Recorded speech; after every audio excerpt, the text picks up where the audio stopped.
All right, we hope you enjoyed that one with Ideal, the winner of The Voice Season 2. Right now we have with you, for you, another celebrity. This one is somebody who understands that laughter is food for the soul, and he gives us adequate doses of it. And not just anyhow comedian, he's a very intelligent comedian. Please join us as we welcome Saco. Thank you for joining us. Thanks for joining us. Thank you so much for having me. Before I met you, I'd heard so much about you, so much has been spoken of you. In fact, one of our hosts, Trukudi, spoke so highly of you and how he loved your art. So tell us, how did your whole comedy journey start? Well, it started over 12 years ago, or before that, actually. I started basically from church choir. I used to make them laugh at the rehearsals.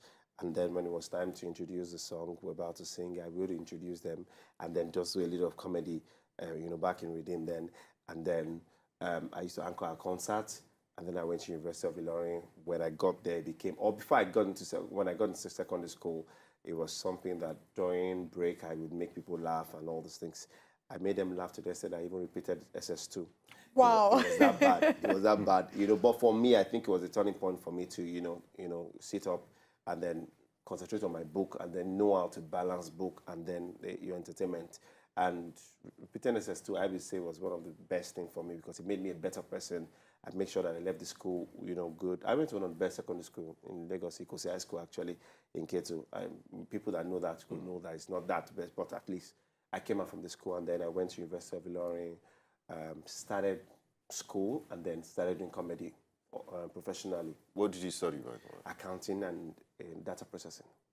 Fantastic. So how's the journey been so far, the reception? Because it's a very tough job, especially doing comedy for a population that has not, a lot of people are living on less than $1 a day. People have problems, and it's very hard. You see, you go for a Wizkid concert or P-Square concert in Burkina Faso, in Ivory Coast, in other countries, people are fainting, they're crying. They're crying. In Nigeria, you tell them to put your hands up. I tell you, say my brother single. So you had the toughest So I had job. the toughest, but it's a little easy for me because I'm like the church folk. You have a niche. You have a niche in the church and then in a corporate environment.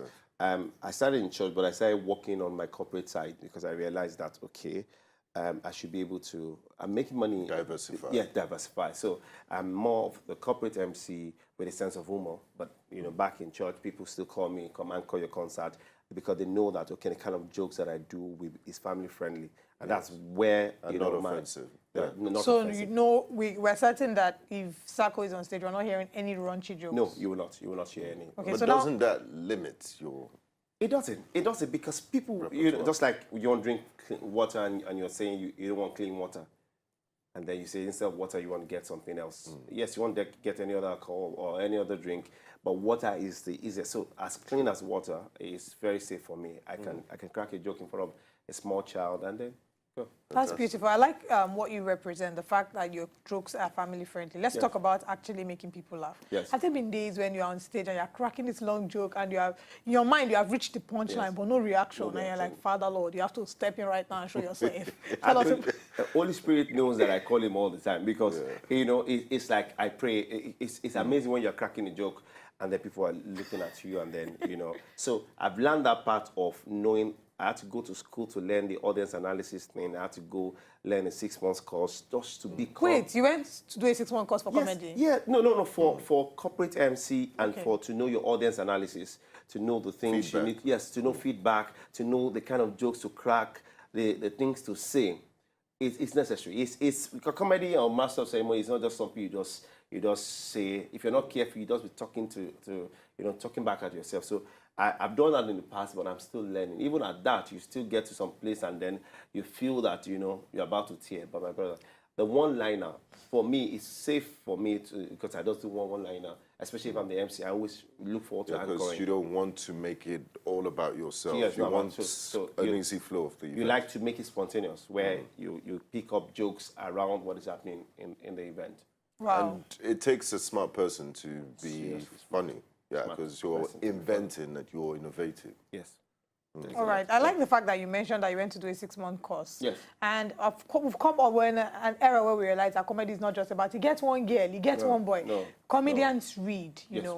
We I saw Alibaba posting a book of picture that showed some of the comedy books he had read. Yes, read, yeah. So which comedians will you say are your greatest influences, Yes. nationally, internationally, and do you read books as well? Yes, I do. I'm currently reading Terry Wave's book, you know, and then one of my mentors that I follow closely that I've gone through, I listen to him daily, is Michael Jr. Michael Jr. is a gospel comedian, and then he does comedy in church. When he even preaches comedy, as in when he's preaching, he brings in a lot of comedy, and then he drives his point.